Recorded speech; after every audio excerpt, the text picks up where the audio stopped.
अस्सलाम वालेकुम, welcome to my YouTube channel. मैं उम्मे सलमा अपने चैनल लाइफ विद सलमा के साथ एक और नई मोटिवेशनल स्टोरी के साथ एक बार फिर हाजिर खिदमत हूँ। उम्मीद करती हूँ आप लोग ठीक होंगे, सब खैरियत से होंगे। और इस वक्त जो है वो आज मैं आपके लिए एक जो स्पेशल मोटिवेशनल स्टोरी लेकर आई हूँ।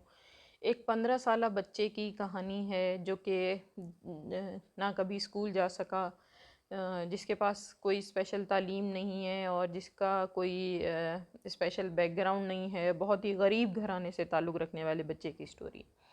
अभी ये स्टोरी मैं आपके पास क्यों लेकर आई हूँ?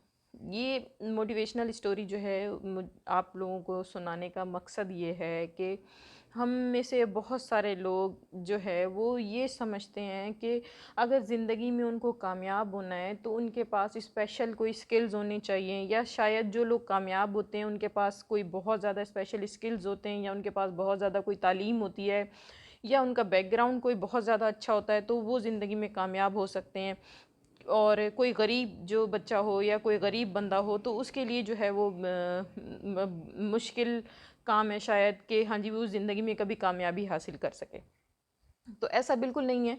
और मैं आपके लिए जो मोटिवेशनल स्टोरीज़ लेकर आती हूँ, मेरा मकसद सिर्फ जो सबसे अहम मेरा मकसद होता है कि शायद कोई मेरी स्टोरीज़ को सुन के किसी शख्स की ज़िंदगी बदल जाए, और ये मेरी मोटिवेशनल स्टोरी जो है वो उसके अंदर कोई एक तहरीक पैदा कर दे इस तरह की कि हाँ जी वो अपनी ज़िंदगी में अगर वो मायूसी का शिकार है और अपने आप को एक कामयाब शख्स देखना चाहता है तो वो मेरी स्टोरी सुनने के बाद जो है वो दोबारा से अपनी जद्दोजहद जो है ना वो स्टार्ट कर दे, और दोबारा से अपनी जो है वो मेहनत स्टार्ट कर दे ताकि ज़िंदगी में एक कामयाब आदमी बन सके।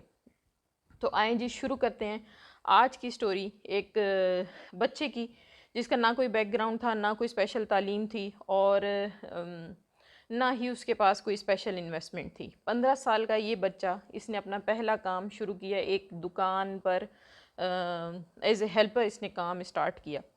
तो सुबह सुबह ये दुकान पे चला जाता, वहाँ की दुकान की ये सफाई करता और अपना काम शुरू कर देता।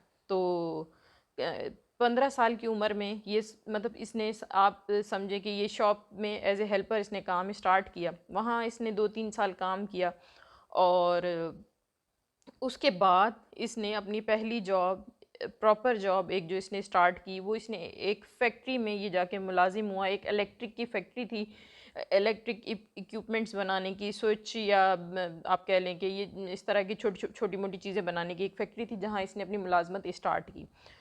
वहाँ पे तकरीबन ये 2 साल तक ये काम करता रहा। और जब ये दिन भर वहाँ काम करता और जो चीज़ें वहाँ बन रही होती, इसके दिमाग में भी एक आइडिया आया, और ये घर में जाके उसके बारे में रिसर्च करता, उस चीज़ के बारे में रिसर्च करता, उसके एक्सपेरिमेंट करता। और इसने जो है वो एक सॉकेट जो है वो इसने अपने तजुर्बे से एक सॉकेट जो है इसने बना लिया। एक इलेक्ट्रिक सॉकेट जो होता है वो इसने बना लिया, और उस सॉकेट को लेकर ये अपनी कंपनी के मालिक के पास गया कि जी मैंने ये चीज़ बनाई है, और मैं आपसे रिक्वेस्ट करता हूँ कि आप इसको जो है ना वो अपनी कंपनी में इसको बनाना शुरू करें, और ये मतलब ये चीज़ बड़ी कामयाब होगी और बहुत इसका बेनिफिट है। तो जो कंपनी का ओनर था उसने वो सॉकेट देखने के बाद उसने मना कर दिया कि नहीं जी मैं ये नहीं कर सकता, ये इस काबिल नहीं है कि इसको जो है ना वो इसकी प्रोडक्शन की जाए, इसको जो है वो प्रोसेस किया जाए। तो इसने हिम्मत ना हारी और इसने कंपनी से जॉब छोड़ दी। इसने कंपनी से जॉब छोड़ दी ताकि इसने जो एक तजुर्बा किया है उस तजुर्बे को प्रोसेस करने के लिए ये और मेहनत करना स्टार्ट कर दी। तो इसने उस सॉकेट को लेके ये मार्केट जाता और दुकानों पे जाता, उनसे इस सॉकेट के ऑर्डर लेने की बात करता। तो इसने मतलब अपनी तरफ से एक जद्दोजहद शुरू कर दी कि ये जो है जो तजुर्बा इसने किया है उसको प्रैक्टिकल में लाने के लिए, क्योंकि इसके हिसाब से वो एक बेहतरीन चीज़ थी, और वो इसके हिसाब से एक वो कामयाब चीज़ थी वो सॉकेट जो था, और उसको प्रोडक्शन करके एक मतलब फ़ायदा लिया जा सकता था। वो एक बेहतरीन चीज़ इसने अपने हिसाब से एक बेहतरीन चीज़ बनाई थी। कई साल मेहनत करने पर मुस्तकिल उस सॉकेट का कोई ऑर्डर या से हासिल ना कर सका। हत्ता कि इसकी शादी हो गई।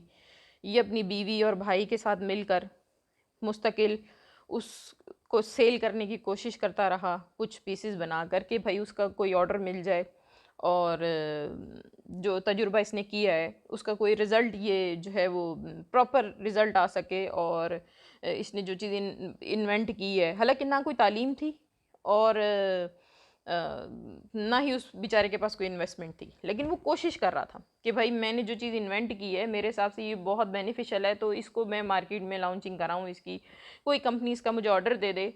तो वो अपनी तरफ से कई साल तक कोशिश करता रहा, लोगों से उधार लेके अपना गुजारा करता रहा, जॉब नहीं की उसने इस दौरान। वो उसकी सोच ये थी कि मैं इसी चीज़ को, जो मैंने एक प्रोडक्ट बनाई है, मैं इसको सेल करूं, इसका ऑर्डर लूं और अपना कारोबार करूं। बस जो मैं मतलब मैं उसको एतमाद था कि उसने जो चीज़ बनाई है वो बहुत बेहतरीन है और वो बहुत बेनिफिशियल हो सकती है, और उसकी लाइफ के लिए भी बेनिफिशियल हो सकती है और लोगों के लिए भी बड़ी बेनिफिशियल हो सकती है। तो अपनी तरफ से वो उसने कोशिश जारी रखी, हत्ता कि एक वक्त ऐसा आ गया कि उसके दोस्तों ने उसको कर्जा देने से मना कर दिया। उसके हालात इतने ख़राब हो गए कि उसको अपना घर बेचने तक की उसकी नौबत आ गई। आखिरकार उसने सोचा कि फाइनली मतलब अब उसने इतनी मेहनत कर ली है लेकिन उसको कोई ऑर्डर नहीं मिल सका, मार्केट में कोई उसकी बनाई हुई चीज़ को अहमियत नहीं दे रहा। तो उसने वापस नौकरी करने की ठानी, लेकिन जिस दिन उसने नौकरी करने की ठानी उसी दिन ही उसको एक उस सॉकेट का 1000 पीसेस का ऑर्डर मिल गया। उसकी जो मेहनत थी उस उसको अल्लाह ने एक तरह से आप कह दो कि उसकी इब्तिदा करवा दी। उसको 1000 पीस का एक पहला ऑर्डर मिल गया। उसको जब पहला ऑर्डर मिला 1000 पीस का, तो उसके बाद ज़िंदगी में उसने कभी पीछे मुड़कर नहीं देखा। और वो 1000 पीस से स्टार्ट होता, वो मतलब उसको इतनी ग्रोथ मिली उस काम से कि आज दुनिया में वो शख्स एक बहुत बड़ी कंपनी का जो है वो फाउंडर है।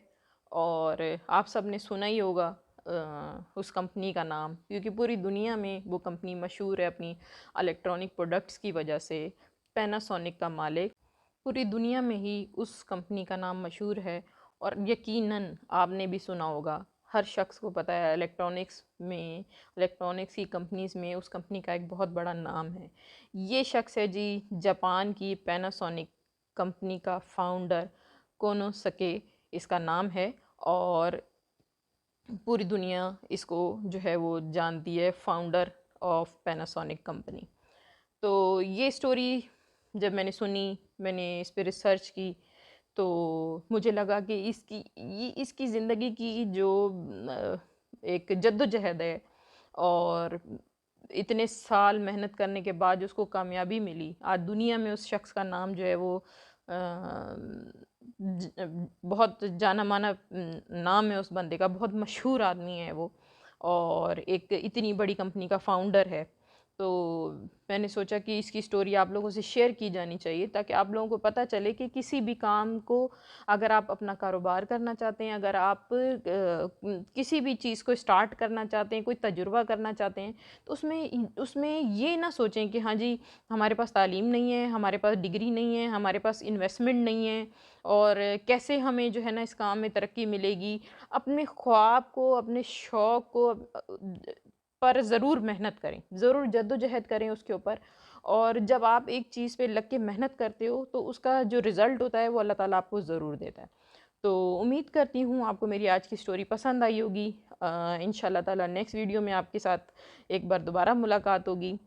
एक बार फिर आप सबसे रिक्वेस्ट करूँगी, मेरा चैनल ज़रूर सब्सक्राइब कीजिएगा और अपने दोस्तों और मिलने वालों से भी शेयर कीजिएगा।